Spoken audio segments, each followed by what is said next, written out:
Engineering Brigade. Omujwekerwa mukuru w'ihanga awa district ya Rwampara Harriet Nakamya nuwe yakura okutongo z'okwombeka furo ya kashatu kandi ya muheru erukuza no kushakarwa kandi mbatane yakwasuga aba UPDF Engineering Brigade. From this money of 197, how are we going to benefit from that money? Okay, I'm getting a structure. How are we benefiting? Captain Yamana Garuka Kampala Mubzochito Chatuan. Yes. We don't spend them, we have enough matoke here and it's cheap. Kwa mkarekea ni mwenye kasangayo, mugura mahakiga fenge mbamuli. Ka mukoro ogu kurunchinga okwendera ekizimbe cya Rwampara district local government kandi ninsima government ya NRM abwo muri munje gwekozire kureba ngo ikatekateo nka Rwampara kandi atwece kizimbe kandi rumune kimaririza.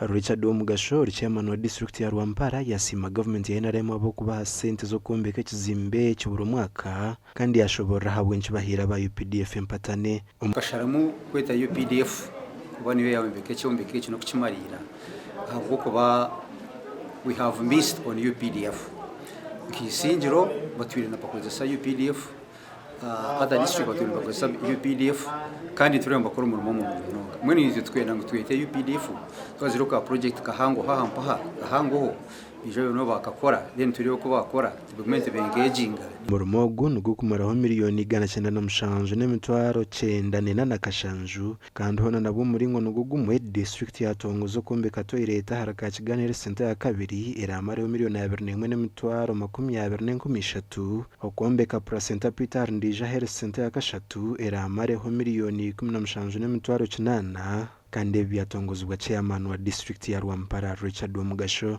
ogu yagaraka yatongoza umurimo go kumaririza amajuga bashaho agarukuza kumaraho miliyoni 8 n'emitwaro 9 na siringi kanana arubugamba ya center ya kana aho abashaho batine buraro tukashanga amarwariro gitwine gona iri rwariro ya bugamba health center 4 abashaho batina kurara kandi kituma bagwire baza kushira kubabona kugira ngo barugahari twagira ngo abonye tukuteka ejo project kugira ngo ehweri irwariro n'abantu babona ubuhereza kugira ngo bashane baturahihi bagume bayike speed Emermegio neja kuba yahwiro myeze na yonka ka UPDF mu to expecting delivering a quality or twaje on board instructions za Mkamwet commander in chief akatuleta quality kusara costs na timely completion. Abwa TV West and Aiden Bataringaya.